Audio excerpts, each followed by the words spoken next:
Mati adalah pintu yang setiap kita pasti melewatinya. Berarti Bapak Ibu sekalian, mau atau tidak, tiba saatnya pasti mati. Yang jadi masalah, bagaimana kondisimu mati.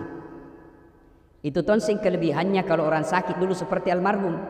Ya komalase yolo napa naruntu ajalenna, ada kesempatan bertobat. Itu enaknya kalau sakit dulu. Ada kesempatan bertobat. Sakitnya sendiri kalau dia sabar, sakitnya sendiri itu sudah sakit dan dia sabar menggugurkan dosanya. Apalagi kalau dia melakukannya dengan memperbanyak istighfar. Itu kelebihannya orang kalau sakit. Tapi kekurangannya manreong koso. Kalau orang mampu, alhamdulillah dia mampu. Tapi ada lagi kelemahannya. Apa? Membuat anak-anaknya bisa durhaka. Tidak semua anak diberikan ujian dan hadiah sakit ibu bapaknya baru meninggal. Maka kalau ada anak yang ibu bapaknya sakit, Allah sayang kalian. Kenapa? Allah ingin mendapatkan, nah kasih kau hadiah pintu masuk surga. Tapi tidak semua anak menyadari. Ada 5, ada 7 anak, malah setomatoanna, sakit orang tuanya. Silahkan kau ambil bagian-bagian dari kebaikan itu. Ada anaknya tawa kaya, tapi kan sibuk kiri kanan kasihan cari nafkah, maka dia tidak bisa kasih kencing bapaknya, dia tidak bisa kencing usap-usap keringatnya ibunya, maka dia partisipasinya, dia belikan obat, dia tanggung semua rumah sakitnya. Ada juga tawa pengangguran, tidak ada uangnya tapi waktunya banyak, maka Allah kasih hadiah, kau urusi kencingnya bapakmu, kau gantikan pakaiannya, kau gantikan tempat tidurnya, kau yang rawat kau yang suap Itu semua. Jadi ketika ada orang tua sakit, Allah menguji kalian, mau kau ambil ini surga atau tidak. Tapi sayang 1000 sayang, banyak anak diuji orang tuanya stroke, diuji orang tuanya kena serangan gula. Aduh, anaknya 1 tahun mulai mengeluh. Kenapa? Istrinya yang tidak sabar. Maka Bu, hati-hati kini mantu. Kalau masih mahasiswa sanging kuku najina jaga, mana potong kuku pigitongi salon, mau kok kira-kira nak kasih kencing kalau sakit kok. Carita campur waktu.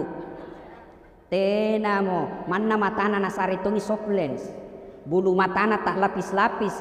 Kira-kira mau kok nabukakan pempersmu kalau stroke mako. Nah bilangi suaminya kasih masuk panti jompo itu orang tuamu. Itu gunanya orang hati-hati milih mantu. Karena ada orang baik anaknya, istrinya penrasu-rasu.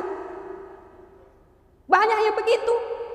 Bersaudara bagus kasihan. 4 bersaudara, sekandung seibu. Masya Allah baik rukun. Datang istrinya. Kan kau anak pertama.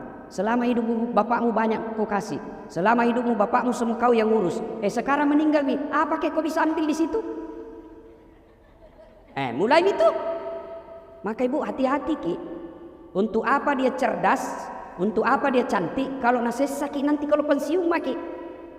Percaya Ki itu yang pelihara kuku, mana gigi nak kawat, nak kasih soples batana, rambutnya nak kasih kriwil-kriwil.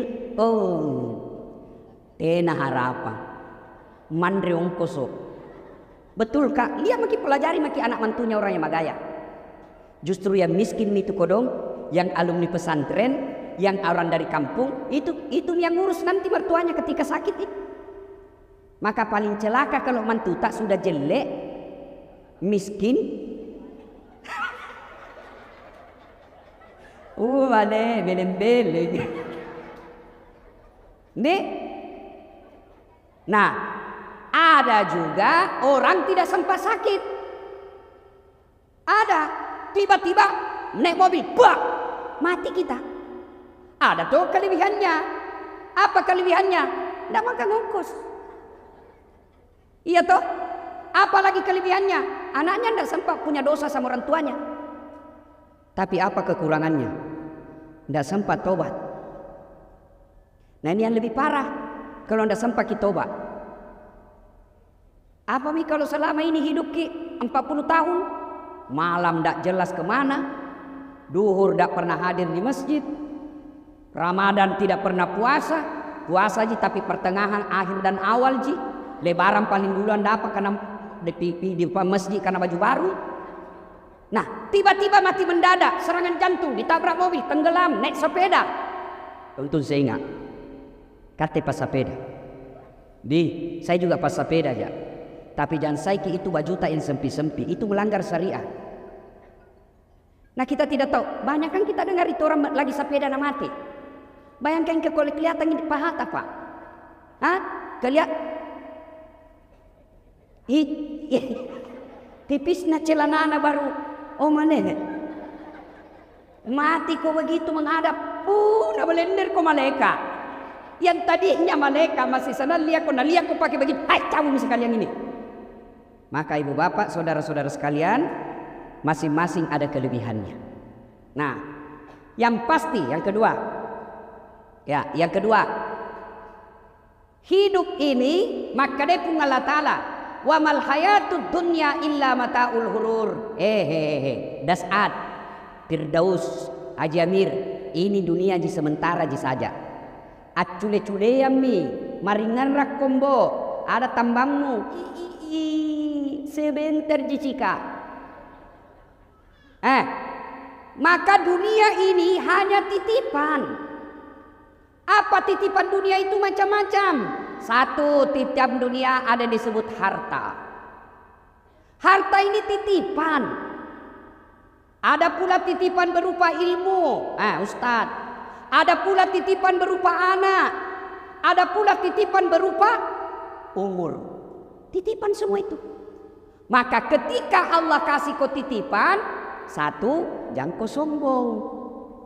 Yang namanya titipan bos, jangan kau sombong. Harta, titipan itu. Ini. Ada mobil di sini 3-4 kayaknya di dalam sini. Titipan ji. Titipan nih. Kalau mati ki seperti almarhum. Nah bawa hartanya. Enggak. Kaos kaki aja enggak boleh dipakai. Dasi aja enggak boleh dipakai. Titipan aja ini. Harta ini titipan. Maka yang namanya titipan, jangan kau sombong dengan hartamu.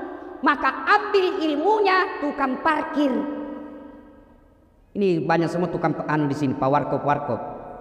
Nah bilang temanku, jangan mengaku anak Warkop Makassar kalau kau tidak tahu camidu. Apa itu camidu, Ustaz? Catabi dulu.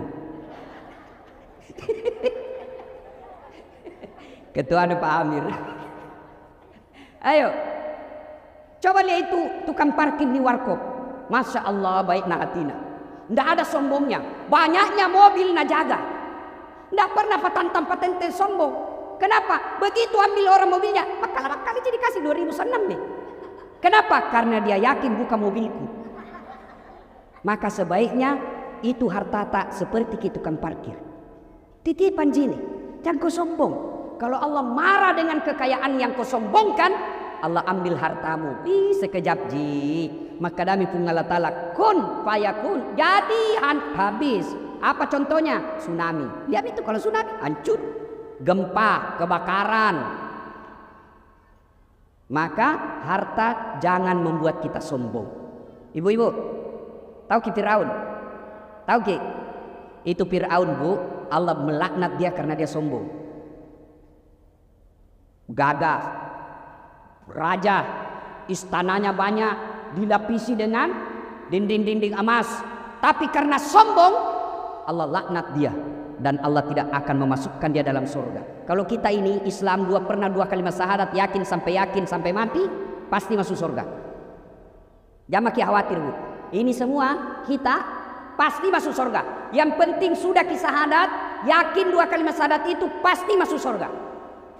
Cuma kalau dilanjutkan pertanyaan kapan masuk surganya? Sudah pergi dicuci. Di mana dicuci, Bu?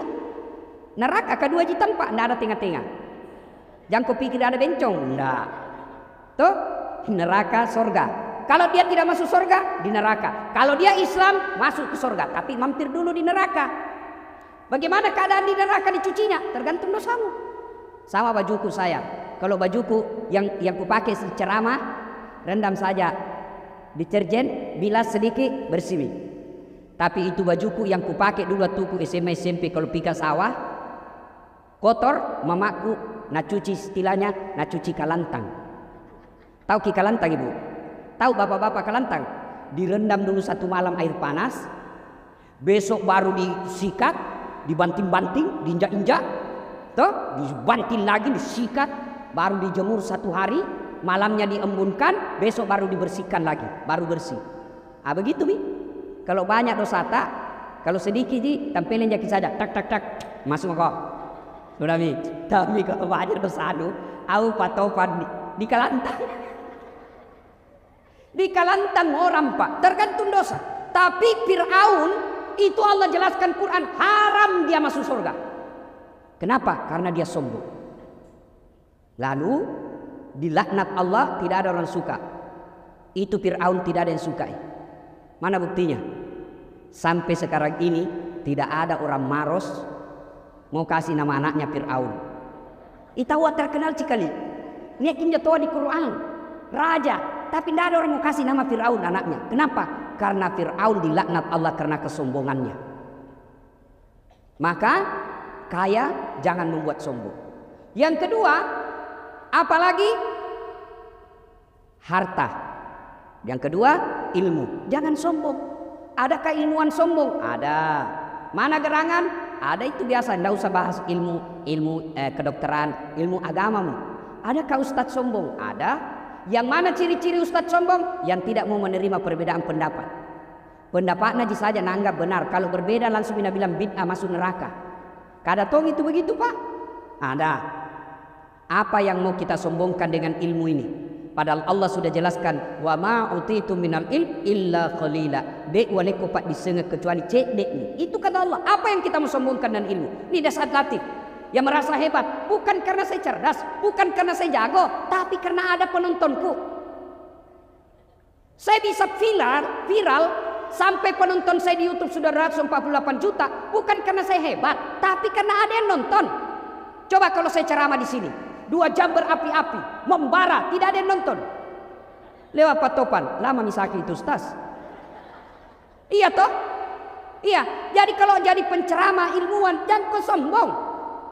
Kalau Allah marah, nak kasih pikun kok. Ada banyak pikun. Ada banyak pikun.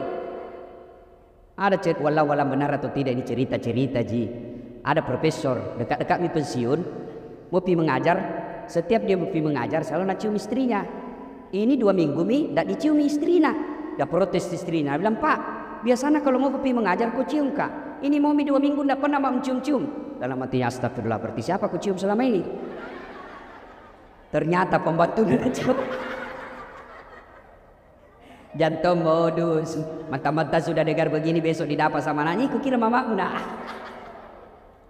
Apa yang kita bersombongkan dengan ilmu? Maka yang baik, mari saling menghormati perbedaan pendapat. Nih, biasa kita ini gara-gara beda pendapat dalam suatu masjid, akhirnya masjid tidak tenang. Lama-lama masjid ditinggal jamaahnya. Lama-lama akhirnya masjid didominasi oleh satu aliran atau mazhab saja. Yang baik, mari saling menghormati pendapat. Kalau kita yakin satu pendapat, lakukan dan amalkan pendapat itu tanpa mau menyalahkan pendapat orang lain. Maka kalau kita lihat masuk di masjid, ada orang takbir begini, silahkan, jangan kau salahkan. Ada juga yang begini, silahkan, ada ton dalilnya. Ada ton kuliah tidak semangat, kayak orang lapar sekali lama tidak makan. Ini. Ada juga begitu tengok, dah begini saja. Ada ton begitu toh, jangan kau calai urusannya. Sibuk duduk kok. Kenapa? Karena kalau dia salah kau tidak tanggung dosanya. Kalau dia sesat kau tidak ikut sesat. Tapi kalau kau celah, kau maki, kau hina, kau dapat dosa karena menghina hamba Allah. Selesai. Jadi kalau ada kita lihat berbeda, jangan maki urusi. Mau kau pelihara jenggot silahkan. Jantung aku bilang yang tidak pelihara jenggot tidak sunnah. Mau kau yang jengki celananya silahkan. Jantung kau bilang orang yang dibawa mata kakinya kafir. Tidak. Saya dibully di WhatsApp, di Facebook. Ini ustadz tidak sunnah. Kenapa kau bilang tidak sunnah? Buktinya kau tidak pelihara jenggot. Mau dia apa kalau tidak mau tumbuh?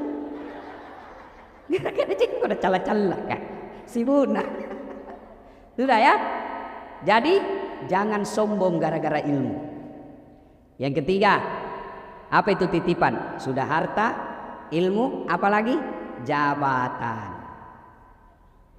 Wali kota, kepala dinas, gubernur, pak camat, anggota dewan, titipan ngasen jinjo. Tiako borro. Jangko kabarra-barra. Iya toh? Bu, bu. Kutanya ki dulu Kutanya ki. Kita tahu itu rumah yang cantik di Jalan Sudirman, perempatan Sungai Sadang, sebelah kanan warna putih. Banyak bendera-bendera nah. Kita tahu Ibu? Yang dari Pangke anggami pura-pura mengkitai. Tahu itu? Apa itu? Rumah jabatan gubernur. Kalau masuki di dalam orang di situ jangku borro. Kenapa? Pasti keluar kok. 5 tahun saja, paling lama 10. Masih mau kau tambah dibilang kau gila. Keluar kok, bukan kau di situ.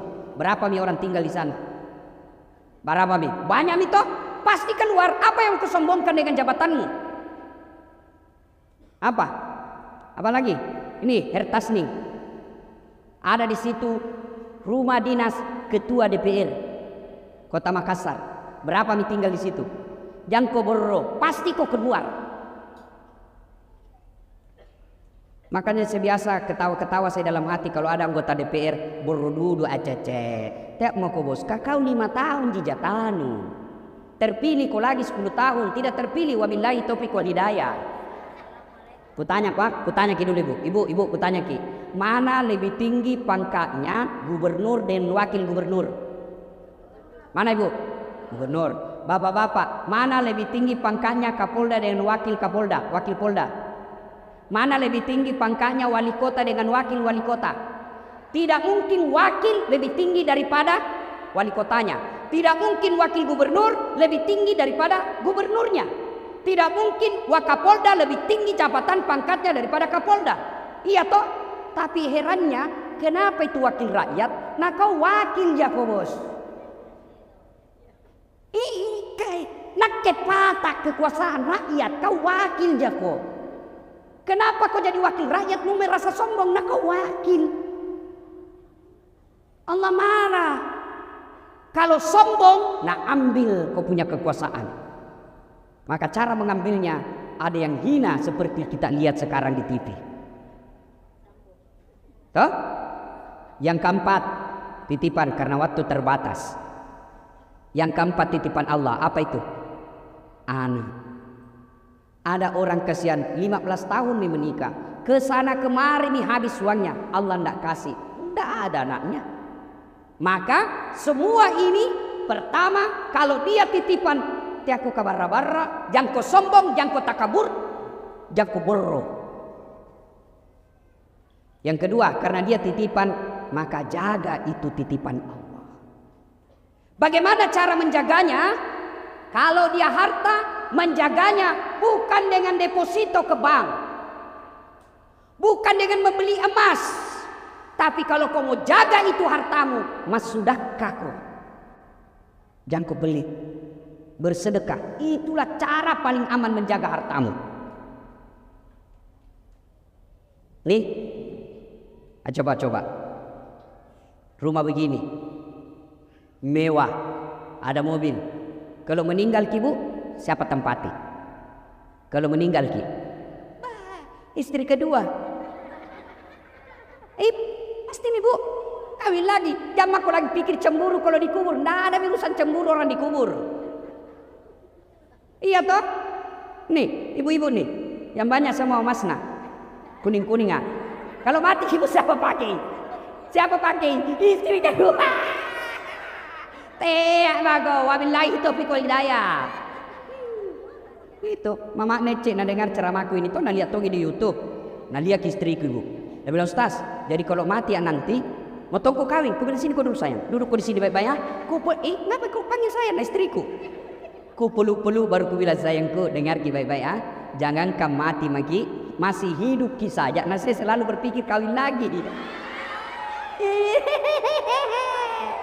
Apalagi pun nak mati bapak. Makanya ibu bersedekah ki. Mau kemana? Mau ki kemana? Pasti mati bu. Itu bukankah sudah pesan dari Allah? Dulu ndak ada keriputmu. Dulu kau masih muda. Dulu kau masih tua kobe. Mau kemana? Pasti mati ki bos. Maka ibu, bu, dengar tak dulu. Enak nih tuh orang jadi orang kaya. Kenapa? Biar palsu dipakai, nah bilang ki juga orang asli. Lihat maki, itu enaknya jadi orang kaya. Mana palsu dipakai, Nabi bilang, coba kalau istri Pak tahu pakai. Mana nak beli di Tanah Abang, orang bilang tahu itu. Nabi bilang tepat, tidak mungkin, tidak masuk akal. Orang kaya itu susah orang miskin. Biar asli lebih dipakai, Nabi bilang kebekong galle. Maka kita yang kaya sedekah kok. Maka selesai takziah nanti, kita yang kaya panggil anak, apalagi yang sudah 60 tahun ke atas, panggil itu anakmu. Nah, ini ada emasku 500 gram. Jual mau 400 gram, bikin kau mesti di kampung. Yang 100-nya mari saya pakai, belikan kembali yang palsu. Sudah. Maka enak, kaya di dunia, kaya di akhirat. Menjaga amanah harta bukan dengan investasi tanah, bukan dengan beli rumah ini, bukan investasi dunia pasti tambah susah kau meninggalkannya. Maka caranya sedekah. Ibu, pernah ada orang kita lihat bangkrut gara-gara sedekah? Pernah? Yang bangkrut gara-gara narkoba, yang bangkrut gara-gara judi, yang bangkrut gara-gara pemabuk, yang bangkrut gara-gara selingkuh. Beda poligami selingkuh iya sami. Kalau selingkuh coko-coko ndak halal, poligami halal. Apa kau tahu Pak? Banani kok. Nabila tebaku Ustaz, orang lain istrinya semua singa, alhamdulillah saya istriku di rumah Ustaz bukan macan Bu, kelinci. Nabila saya istriku kelinci Ustaz, tapi saya menjadi kangkung.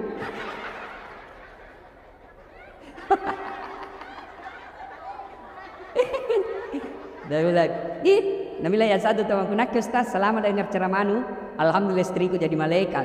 Wih, tahu tapi malaikat pencabut nyawa.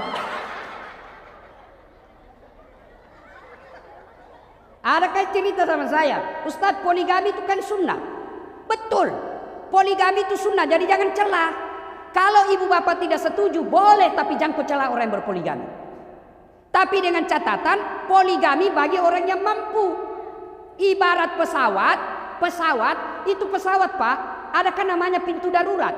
Tidak boleh dibuka setiap saat. Pun buka yang tidak darurat, ajak ke polisi. Begitu juga itu poligami bagi orang yang mampu. Siapa contohnya? Rasulullah Muhammad sallallahu alaihi wasallam. Kenapa beliau mampu? Salat tahajudnya tiap malam.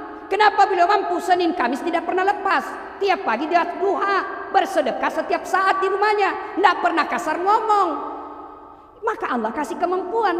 Kate hari Jumat saja ke sembahyang, paling terlambat datang, paling cepat pulang. Orang khotbah kau tidur, motong kau poligami, nenek itu patah. Kalau tidak mampu jangan kau cari-cari susah. Maka amanah sedekah. Ya Bu, dan itu orang dermawan, orang senang. Meskipun sudah meninggal orang masih mengenangnya. Iya toh? Tapi kalau sekeki, jangankan meninggal, masih hidup kisah saja tidak doakan ke orang. Coba kalau orang dermawan, pikir siara kubur, antar kubur orang meninggal, dilewati kuburna, tahu baik sekali ini orang teman tetangga atau hidup, suka kina traktir, doakan tahu sudah 5 tahun meninggal, masih didoakan.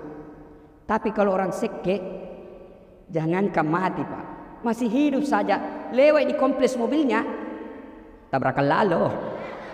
Kukira tuh mau kena kasih naik, ternyata nak kelas sonja. Maka bersedekahlah. Cara memelihara harta yang Allah berikan, sedekah. Yang kedua, anak.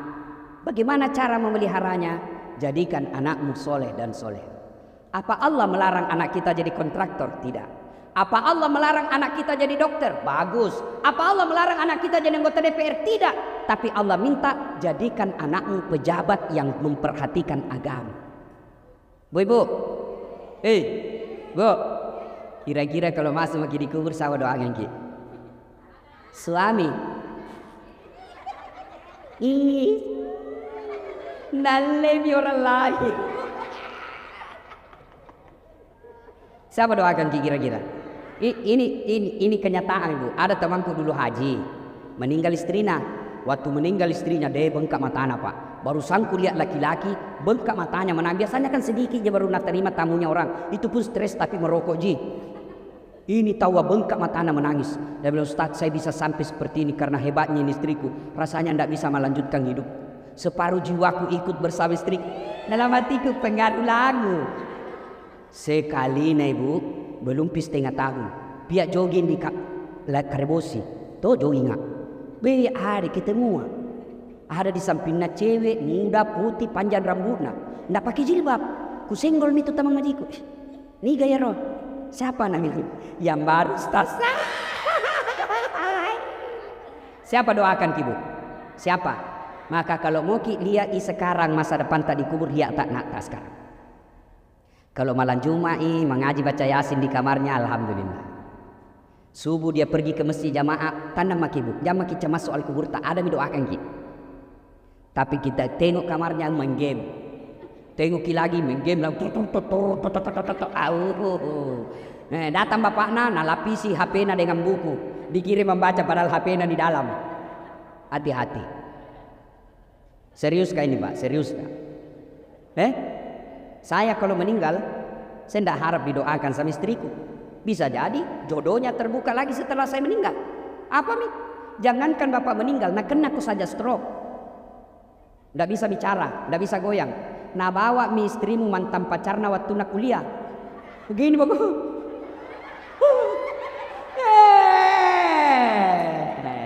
Belum bako dikubur itu, belum bako dikubur. Apai? Maka anakmu jadikan. Apa nih rasain? Itu dibayangkan mi. Nah kena kau stroke. Tidak bisa kau bicara, lu kencingin dirimu, tidak bisa kau goyang, baru istrimu nak bawa mantan pacarnya yang duda. Begini bakal terus. Dia bilang bunuh Pak, bunuh. Maka Bapak Ibu sekalian, doakan anakmu.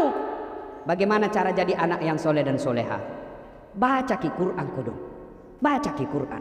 Ada itu dalam surah Luqman. Jelas itu dibahas oleh Allah mulai dari surah Luqman ayat 14. Ya bunayya, wahai anakku, jangan kau serikatkan Allah. Jangan empat dua puangnya. Beneta lagi dia namanya empat dua, apalagi punga Allah Ta'ala. Ajarkan anakku dari kecil. Kul huwallahu ahad. Dia tidak tahu tafsir Ustaz. Kasih lagu karena anak-anak senang lagu. Katakan Tuhan itu satu. Rama. Iya toh? Yang mau ku kasih adi lagu-lagu patolo-tolo. Po ami belaulan kupu-kupu, siap makan nasi, kalau malam minum susu. Mana kupu-kupu makan nasi dong?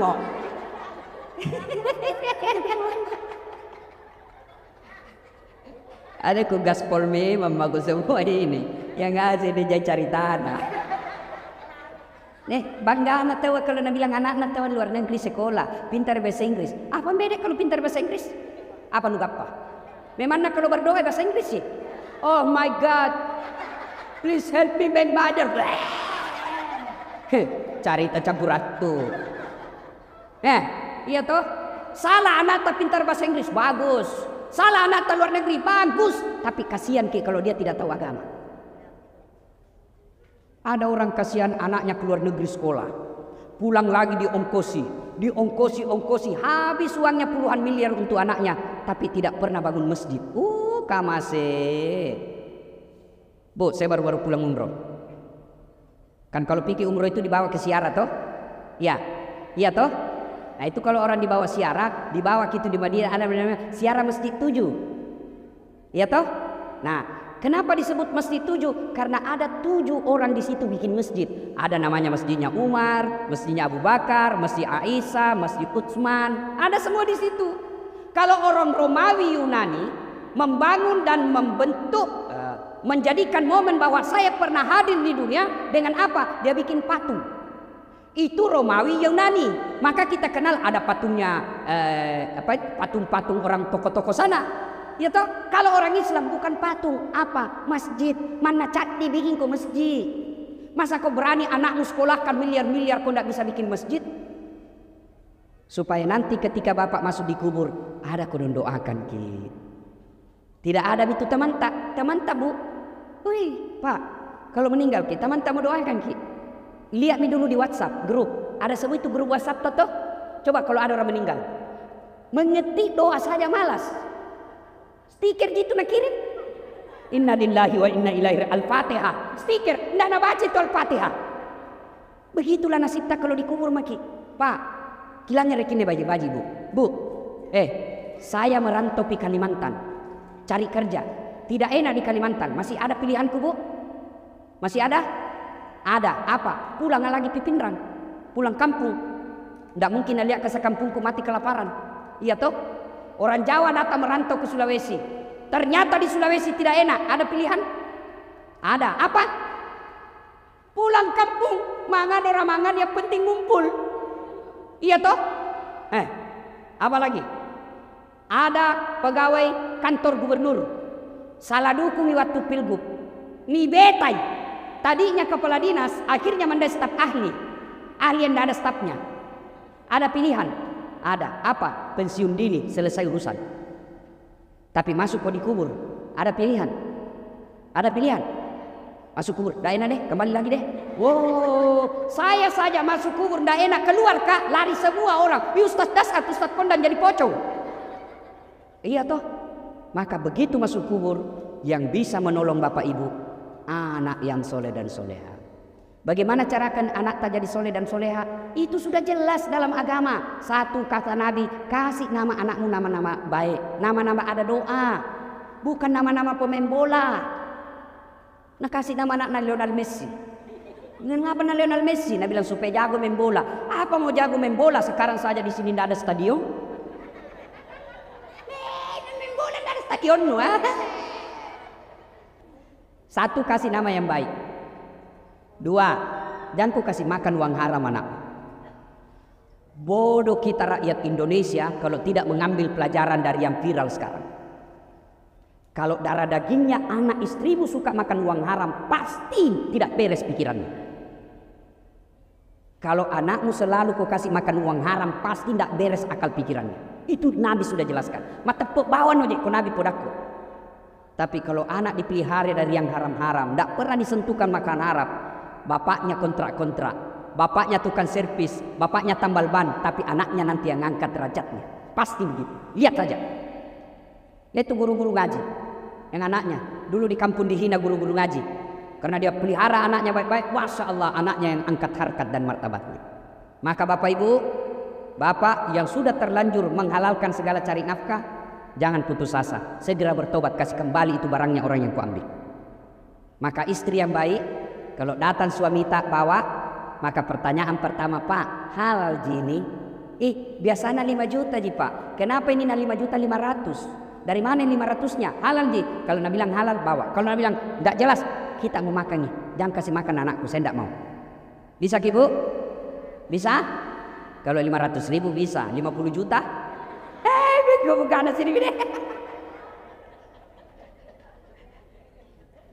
3, kasih nama, jangan kasih makan uang haram. Yang ketiga, cara mendidiknya anak kita adalah berikan keteladanan. Jangan berharap banyak anak tak sholat kalau orang tuanya tidak sholat. Kita selalu bilang sembahyang kok nak. Nah kita tidak pernah lihat sholat, tidak mungkin. Nah ibu bapak saudara-saudara sekalian, berikutnya yang pembahasan keempat, anggaplah banyak misalata ini. Toh anak tak gagal dididik, harta tak tidak jelas, selama ini kita tanpa patente sombong. Wala tayasu min rauhillah, kata Allah. Jangan peturun. Jangan kau putus asa. Selama ajalmu belum dicabut, selama napasmu masih ada dalam tubuhmu, maka saya akan terima ampun dari. Saya akan terima tobatmu. Dengan catatan bertobat kok. Cuma bagaimana cara bertobat? Ini yang kita tidak tahu. Pertama cara bertobat, memperbanyak kalimat istighfar. Astaghfirullahaladzim adzim wa atubu ilaihi la ilaha illa anta subhanaka inni kuntu minadz zalimin. Malam pelak deh Ustaz, muncul kisi. Astaghfirullahaladzim adzim wa atubu ilaihi. Astaghfirullahaladzim adzim wa atubu ilaihi. Masih panjang Ustaz, yang paling pendekmu astagfirullah, astagfirullah, astagfirullah. Masih panjang Ustaz, pendek sekali ya. Astaga. Tidak boleh memanja. Paling pendek. Tidak ada artinya itu astaga, tidak ada artinya. Astagfirullah, astagfirullah, astagfirullah, astagfirullah, astagfirullah. Itu mau. Anda aku tahu bahasa Arabnya, bahasa Indonesianya. Puang. Ya Allah maafkan saya, ampuni saya Allah, ampuni saya. 1. Yang kedua, tobat bilisannya dengan melazimkan selesai sholat 5 waktu membaca zikir subhanallah 33 kali, alhamdulillah 33 kali, Allahu Akbar 33 kali. Itu sebabnya Nabi menganjurkan selesai kau sholat, baca kau itu 33 kali subhanallah, alhamdulillah, Allahu Akbar. Kenapa? Hadis menjelaskan orang yang baca dengan sepenuh hati maka Allah gugurkan dosa-dosanya. Dengan catatan pada cengi bacana, perbaiki bacaannya, jangan terlalu cepat. Tidak tahu apa dia bilang, kayak makan pisang goreng panas. Jumlah. Ya sesehera enggak? Sama-sama subhanallah dibaca, sama-sama 33, sama-sama mulainya. Saya baru 11 dia sampai nih. Karena saya jumlah. Apa itu jumlah? Nasa ngogi koma pigau decek ko, pigau isi decek na. Takala ning pigau, takala mu baca pada cengi bacana. Subhanallah. Lullah. Ada lullah di samping apa dipanggil kakak siapa panggil? Itu ku dengar tadi lullah. Yang ketiga istighfar tadi, yang kedua memperbanyak yang tadi. Yang ketiga adalah melazimkan sholat sunnah taubat. Bagaimana cara sholat sunnah taubat? Sama sholat sunnah yang lain, cuma beda niat, beda tempat. Kalau tahajud, niatnya tahajud. Kalau duha, niatnya duha. Kalau sholat taubat, Nabi melaksanakannya selesai sholat maghrib nunggu isya. Berapa rakaat? 2 rakaat baik, 4 rakaat bagus, 6 rakaat lebih utama. Artinya boleh tonji 2. Kalau sempat tak 2 aja. Tapi kalau lebih mulia dan lebih bagus, 6 rakaat. 2 rakaat salam, 2 rakaat salam, 2 rakaat salam. Apa gerakan dan bacaannya? Sama sholat sunnah yang lain, cuma beda niat. Boleh diucapkan? Boleh. Boleh tidak diucapkan? Boleh. Tidak mesti diucapkan itu usalli. Ada orang tidak jadi sholat gara-gara tidak hafal. Niat itu bukan menghafal. Begitu ibu bangkit dari tempat duduk, maghrib, dalam hati tak mau sholat maghrib. Selesai sholat maghrib mau juga sholat taubat. Itu niat. Tidak harus diucapkan. Kalau mau ucapkan boleh. Usalli sunnatal taubat. Raka'ataini lillahi ta'ala. Allahu Akbar. Wakatai mas sampajat taubat 2 rakaat sunnah irseseku nasabab pungallahu ta'ala. Allahu Akbar. Saya niat salat taubat 2 rakaat sunnah hukumnya bagi saya lillahi ta'ala. Allahu Akbar. Tidak hafal itu berdiri maki saja, ambil cara gampang. Tuhan saya main sunnah taubat karena Allahu Akbar. Boleh begitu. Sudah ulang lagi Tuhan masih seperti yang tadi Allah. Tapi jangan begitu terus. Tapi sah, boleh bu. Daripada ibu katakan usalli.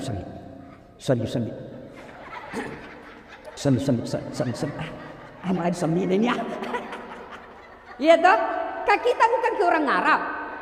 Ya, maka niat tidak harus diucapkan, boleh dalam hati.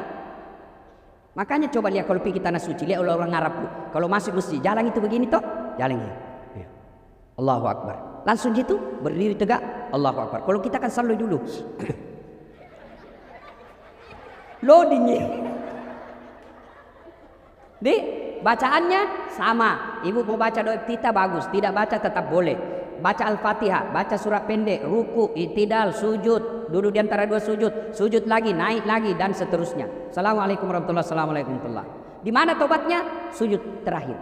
Dengan catatan kalau mazhab Syafi'i jangan ucapkan, dalam hati saja. Itu bagaimana caranya? Anggap dalam hati ini Bu, anggap dalam hati. Karena kalau ku jelaskan ki dalam hati tidak mengerti ki.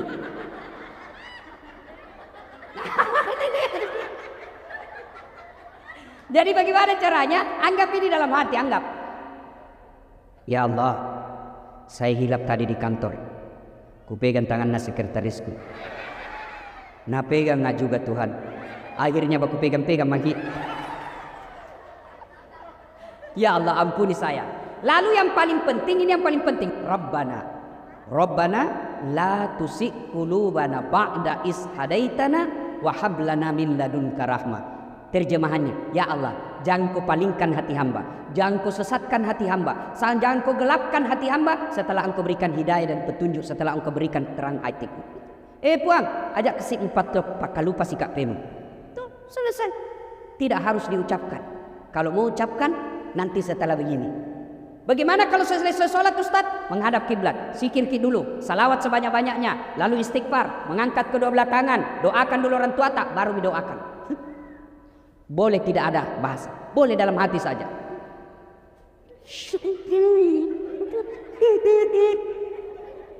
Oh, baru kawin lagi suaminya. Berdoa tidak harus diucapkan. Nah, namanya salat sunnah taubat. Yang berikutnya cara bertobat setelah memperbanyak lisan tadi, yang kedua dengan salat sunnah taubat, yang ketiga adalah mengganti kesalahan dengan kebaikan-kebaikan. Kalau selama ini tidak pakai jilbab, dia bertobat, maka wajib sudah dipakai jilbab. Tidak bisa lagi katakan yang penting kan hatimu. Tidak boleh. Kalau selama ini masih suka judi, bertobat, buang semua hasil judimu, maka kau lakukan yang kebaikan, ganti dengan amal-amal soleh. Dan kalau kita bertobat dengan sepenuh hati, Allahu Akbar, maka di punggung Allah Ta'ala, innallaha yuhibbut tawwabina, saya cinta kau hambaku yang bertobat. Sudah berdosa, lalu datang membawa dosa kepada Allah, lalu dia bertobat, maka di punggung Allah Ta'ala, mega dosamu adam pengeku lebih mega pak, maloppo dosamu lebih maloppo pak adam pengeku. Berarti yang jadi masalah bukan dosa, yang jadi masalah mau ndak kita bertobat. Tujuan salah satu di antara kehadiran kita ini, selain sebagai rasa simpati kita, rasa duka kita terhadap teman, keluarga, karib kerabat kita atas wafatnya almarhum, juga karena kita ingin lebih memperbaiki diri. Caranya paling praktis, kembali ini, maka ada kesalahan-kesalahan yang kita lakukan, segera bertobat. Jangan lagi menunggu nanti tua, karena ajal tidak pernah menunggu kita tua. Jangan lagi berpikir saya tobat dulu, tidak, segeralah. Karena taubat tidak harus tua, tidak harus muda, tidak harus segera, tidak harus banyak dosa, tapi taubat adalah urusan setiap manusia yang ada nyawanya. Setiap ada nyawa pasti ada dosa, dan pada saat dosa bukan dosa masalah kita, tapi mau tidak kita bertobat. Ibu bapak saudara-saudara sekalian, inilah tausiah kita pada taklim kita kali ini. Mudah-mudahan ada manfaat. Terima kasih atas segala perhatian, mohon maaf atas segala kekurangan. Usikum wa nafsi bitaqwallah. Assalamualaikum warahmatullahi wabarakatuh.